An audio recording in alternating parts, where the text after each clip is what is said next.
as the first round of the New Japan Cup is in the books here for 2018, and it's time for my review. Of course, spoilers ahead, giving everyone a nice time to get away from the video, exit out. If you accidentally clicked on it, spoilers are ahead.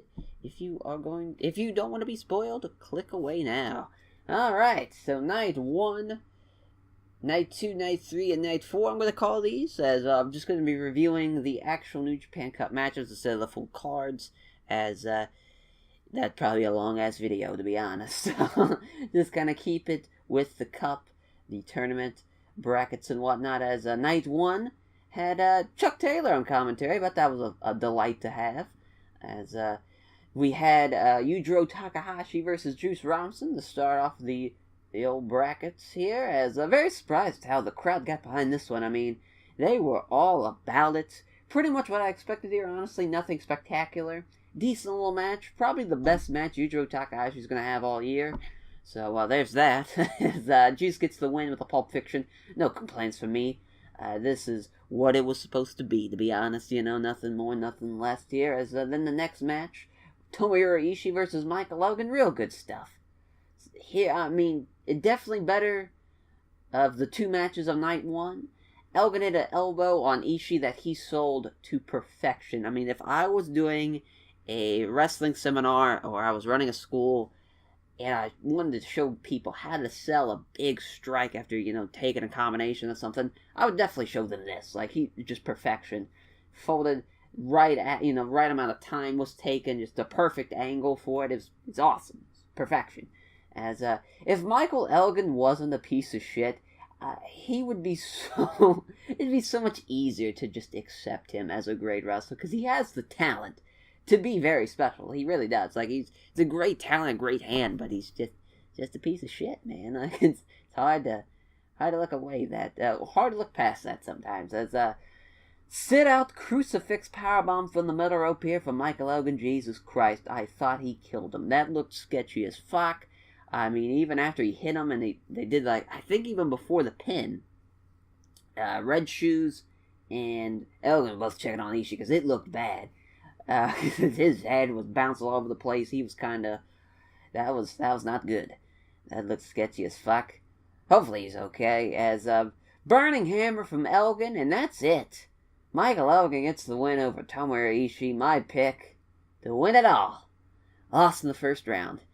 Honestly, not mad at all, or anything about it, not feeling some type of way. It does suck that it was against Michael Logan, but it was a good match. I mean, he lost to a burning hammer. I can't really be too mad about that. It could be a lot worse. It's the New Japan Cup. Upsets happen, they're given. And honestly, it's not really much of an upset. It's kind of, we're talking about a former Intercontinental Champion, Michael Logan. He does have accolades. And, but the thing about Ishii is, even when he loses, he takes it like a fucking warrior. And, the more reasonable, the more, probably the better pick, really, the more that makes sense pick, if you want to call it that, was Hiroshi Tanahashi. And so that was kind of like my decision making here between him and Ishii. And I went with my heart instead of my brain there, because really it makes more sense with Tanahashi to win it, with the fences coming up, tying up with Tanahashi's big reign back in 2011. Makes more sense, but what can you do? As that will do it for night 1. Going on to night 2. Oh boy, this match here, old Bad Luck Fale and Lance Archer. The only good thing about this match was the shit talking between the two, and that wasn't even that good, to be honest. I mean, this was just as expected. A lot of hot dogging, bowling shoe ugly stuff here. Old school from Lance Archer. That's hilarious for all the wrong reasons. He fucking wishes he was as good as The Undertaker. Are you fucking kidding me? Get the fuck out of here with that. Alright, but Grenade from Fale gets the win. Mercifully, this shit show is over with. Definitely the worst match of round 1. That was real bad. Hopefully you skipped that if you had common sense, if you weren't a crazy person like me. But if you want to see some real bad stuff there, go watch that. If you didn't, as next match for the night 2, definitely the better match of the two Night 2, Hiroshi Tanahashi versus Taichi. Heavyweight Taichi warms my soul. This was so good. It's such a simple story. You have the true babyface, the ace of the company, the man who carried the promotion out of the darkness into the light, and Hiroshi Tanahashi and this dirty son of a bitch, this traditional heel, Taichi, who cheats to win, is now a heavyweight. But it's so weird, because, like, he was trained by Toshiaki Kawada, so he's kind of like a heel Toshiaki Kawada sometimes when he wrestles. It's so awesome. He's like a little tribute. It's so fun and warms my soul. But, it's such a simple story with this. The heel and the babyface. It's going to be told forever. It's pro wrestling. That's what it is. It's what it all comes down to. A bad guy and a good guy going one-on-one. It's very done. It was done well here. You have two guys that are good at their craft, at what they do. High fly flow for the win for Tanahashi's son. God, I loved it. This match, it's can't get better. Can't get much better with it as far as the simplicity of a good natural story. It's easy to tell and easy to understand and follow. As post-match air guitar session. God bless him. Go Ace. Go Ace there. See, he advances to the second round. Be taking on Fale. That's something. As night 3, definitely the best of the 4 nights. As Kota Ibushi and YOSHI-HASHI. Good stuff here. I'm glad the suplex on the apron spot got fucked up. That could have been real ugly. I mean, Ibushi has neck problems. He's had, concussion problems. And that could have been real bad. A full speed fucking suplex on the apron. That could have been real bad. I'm glad the YOSHI-HASHI came to his senses and was like, you know what, maybe let's not have this crazy man die. But besides talking of this crazy man, Kota Ibushi goes into the crowd, does a moonsault off a railing from the crowd. God damn, I love that crazy bastard. As YOSHI-HASHI reverses the Kamigori with a headbutt. That was actually a pretty solid reversal spot. Like, I really enjoyed that. Like, he countered the momentum when Ibushi was pulling his arms into a headbutt. Like, it looked awesome. As then love the strike exchanges, of course. The fucking shots these guys are taking were great. You get just beating the shit out of each other. You gotta love it. Love me a good strike exchange. As a powerbomb reversed into a X Factor, followed up with a Canadian Destroyer. What a fucking sequence that was. Holy shit. That was all about that. That was like 2002 independent wrestling there for a minute. God damn, I thought I was watching an Amazing Red match. As, great stuff here. As, Ibushi gets the win with the Kamigori after a great sequence falling, just reverse off reversal into a straightjacket German, followed through with a Kamigori. What a match, thoroughly enjoyed it. Even though this match was very good, but this next one could not compare it as, Tetsuya Naito versus Xavier Jr. Of course, this was going to be great. I had no doubt in my mind it was going to be. This does have a slow pace to it, but, it's really no surprise, with who's involved here, with Zack being the technical tactician that he is. Cool little spot with Naito going for a cowboy kick, gets caught into a Boston Crab, which actually turns into like 4 different submission holds. All in all, I mean, I didn't keep track, but if I had to guess, Zack probably had at least 25 different submission holds in throughout this match. It was just a thing of beauty there. Xavier Jr., as he makes Tetsuya Naito tap out. Holy shit. I am so proud. So happy for him. So happy for Zack. I mean, here's a guy, two years ago, was on WWE's radar, being signed for their little cruiserweight division during the CWC. He turns him down, goes to New Japan in 2017, becomes a heavyweight.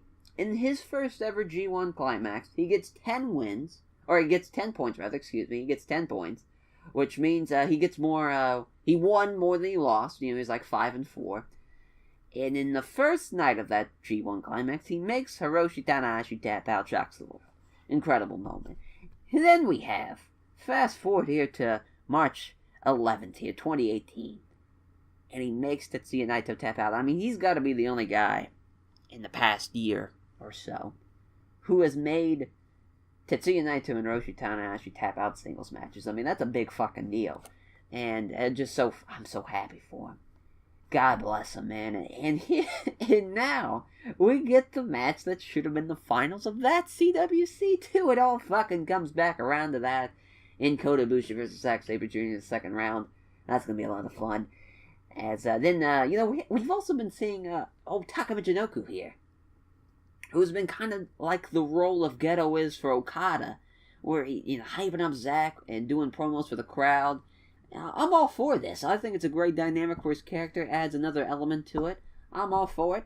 And Zack still gets to call people dickheads in his post-match comments, press conferences during the actual show. So it's a win-win. As I'm all for it.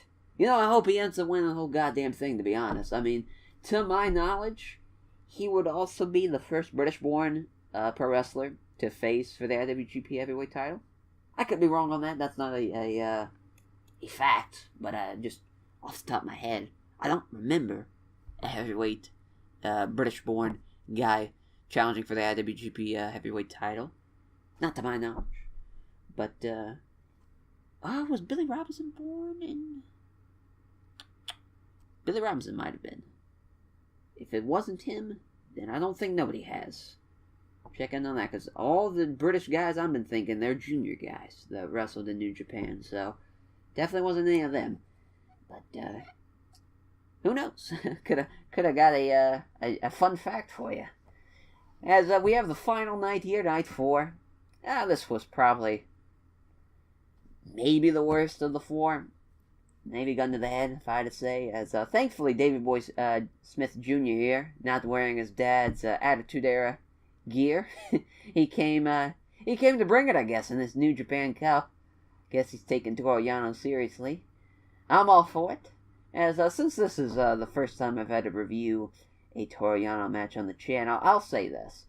I'm sure you'll see a lot of reviews about this match and other Toreano matches if you're new to New Japan Pro Wrestling and you're seeing Toreano for the first time. And you'll probably hear things like it's skippable, it's not up to the New Japan standard, however they want to phrase it. It's because of Toreano. Toreano is arguably one of the greatest comedy wrestlers of all time. Now, with that being said, that style, it's not for everyone, and I get that. So, to each his own. If you know you don't like that, then you could probably skip this. Or you could have skipped it, rather, as this has already happened. As, I myself, I love it. I love his character. I love comedy wrestling in general, but it's a nice change of pace. He understands his role, and he does it to perfection. And, it is what it is. It's great for stuff when, like, the G1 Climax is happening, or these long, month-long tours, and these guys are killing themselves night in and night out, having phenomenal matches, and it's like, oh shit, thank God I have Yana. I can take a breather. We can just go out there, do comedy stuff for 8 minutes, and the crowd will still pop for the same. They'll pop more for actual wrestling, probably, but, they still love it. The crowd still cares. But, Yana wins by countout after Davey Boy misses a big boot on the outside and goes dick first into the guardrail and flips over it. Yana rolled back in for the win. Fucking tremendous. Never changed, Toreano. Never changed, my friend. As the final match of round 1 here, Sonata versus Chuck Taylor. Chuck Taylor in New Japan is still surreal to me. Never thought I would see the day, to be honest. But I'm so happy for him. He's one of my favorite indie guys since the beginning of me being an independent wrestling fan back in, 2006, 12 years ago. Jesus Christ, time flies. As gracefully, over the top, a tope over the top of the barricade, I tried to, no, let me reword that there. Chuck Taylor gracefully topes over the barricade in a sweet little spot. That could have went a lot worse. I mean, a lot of things could have went wrong there. Sonata powerbombs Chuck Taylor through the little Japanese table. Always pop for the little Japanese table. Just looks so funny compared to the normal ones you see here in the United States. As awful waffle. Fuck yeah. Words I never thought I'd be able to say while watching a New Japan wrestling match. Hell yeah. As we were mere seconds away from maybe the greatest comedy match of all time in Chuck Taylor vs. Toria, but then, reality set in, and then Sonata hits a moonsault after a skull in, and the skull's in, and he gets the win. A man could dream. That's all I'm saying. But all in all, a good little match. Solid round 1. Can't wait to see how round 2 plays out, as that will do it for this review. The round 2 preview will be uploaded tomorrow on the 13th, so look out for that if you're interested in seeing that. Take care, hope you enjoyed the video, and we'll see you for the preview of round 2.